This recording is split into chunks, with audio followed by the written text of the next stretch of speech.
Let's talk about lights in Shapespark. First, I'll show you the final effect. In this scene, we have sunlight coming through the windows, casting shadows on the floor. There's also a light next to the armchairs, which makes that spot feel a bit more cozy. And on the wall, some lights are aimed at the paintings to highlight them nicely. This is how the scene looks without any lighting, just the raw model imported from a 3D modeling program. Now, let me show you how to turn this into the final effect you saw at the beginning of the video. First, let's turn on Bake Preview. This gives us a live preview of any lighting changes we make. All the editing happens in the Lights tab. Here, you can see the lights already in the scene, add new ones, and adjust all their settings. First on the list is Ambient Light. It adds a soft, fake light to the entire scene, which makes setup easier. You don't have to place light sources in every dark corner. It also speeds up baking, since scenes with ambient light can be baked with fewer samples. Just keep in mind that using too much of it might reduce realism because it flattens shadows and removes contrast. Next is Skylight, a key light source that provides natural illumination for both exteriors and interiors with windows. It helps brighten up the scene in a soft, realistic way. You can adjust its strength depending on the type of scene. For example, a value of 0.8 works well for most exterior scenes on a sunny day, while 6 is a good starting point for bright interior scenes. Then we have Emissive Materials. All emissive elements in the scene are listed in the Lights tab, where you can easily edit their intensity and color to get the glow just right.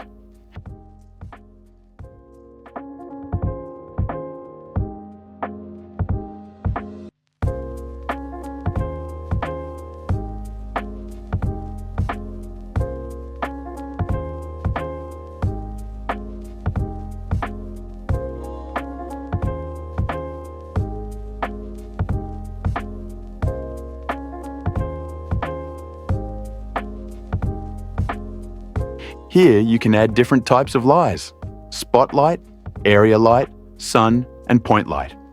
I'll start by adding sunlight. Just click plus sun. I also like to give each light a clear name right away. It makes it much easier to stay organized as the scene gets more complex. You can adjust the sun's position by rotating it with your mouse using the gizmo. Then, in the panel on the right, you can fine-tune its strength, color, and size.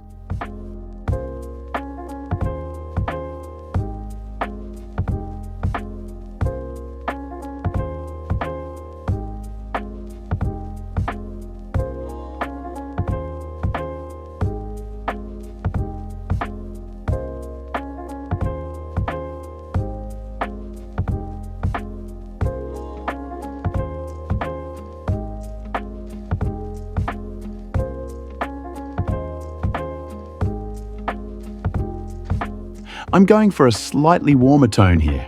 Not quite a sunset, just something soft and natural.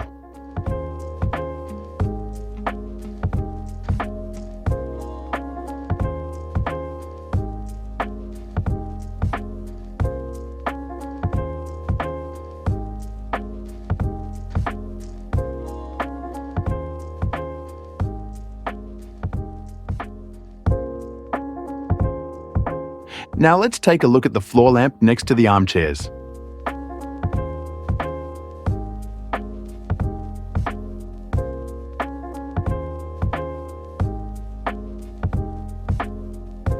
The shadows around the chairs are visible, but they're not very strong, so I'll add a point light to enhance the effect. Just click plus point. A point light shines in all directions, which is exactly the kind of light this lamp would give off.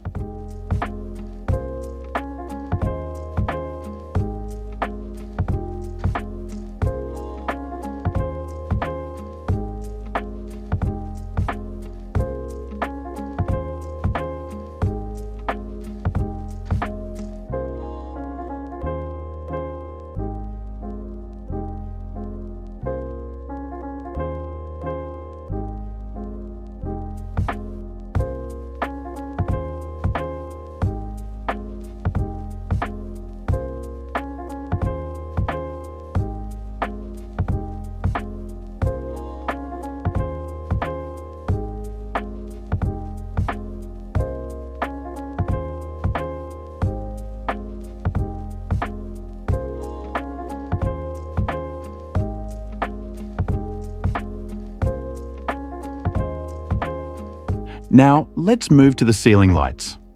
I'll use a spotlight. Just click plus spot, then adjust its position and rotate it slightly so it points directly at the painting.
To add more lights, simply click the copy button in the list and move the new one into place.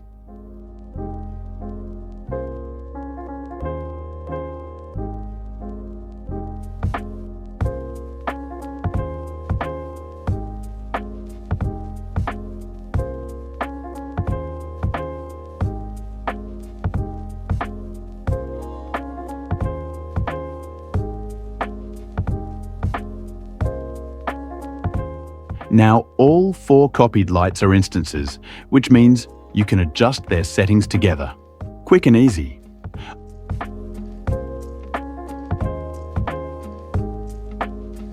I'll now add an IES profile, which gives the light a realistic shape based on real-world lighting data.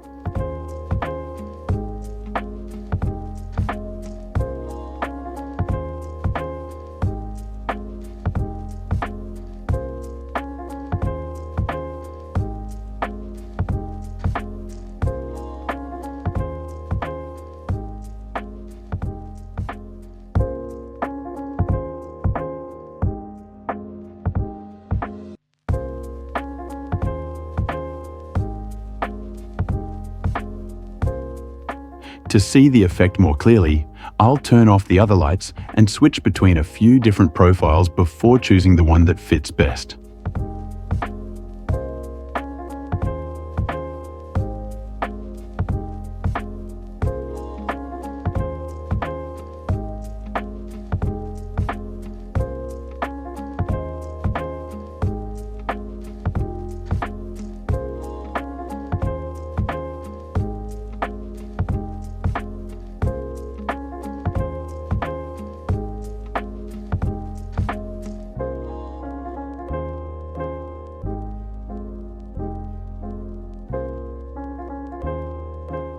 The last type of light you can add in Shapespark is the area light. Let's say I want to highlight this art piece. Just click plus area, then adjust its height and width.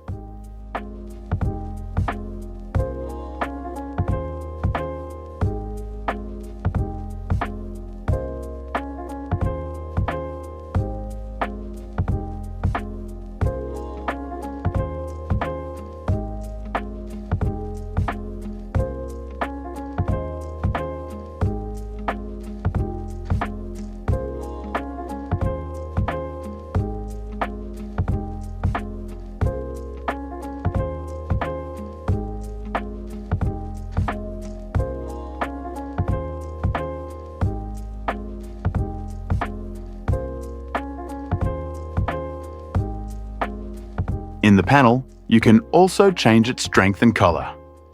Area lights are rectangular and emit light in one direction, which makes them great for subtle, controlled lighting effects.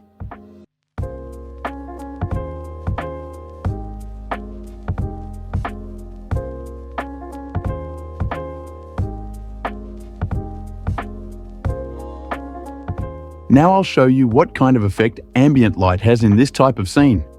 Here, I have a darker corner, and when I add ambient light, it blends in better with the rest of the space and doesn't stand out as much. Now that we've added sunlight, set up accent lighting near the armchairs, and placed spotlights on the ceiling, the scene has all the lighting it needs and is ready for baking. To start the baking process, just go to the Bake tab and click the Bake button.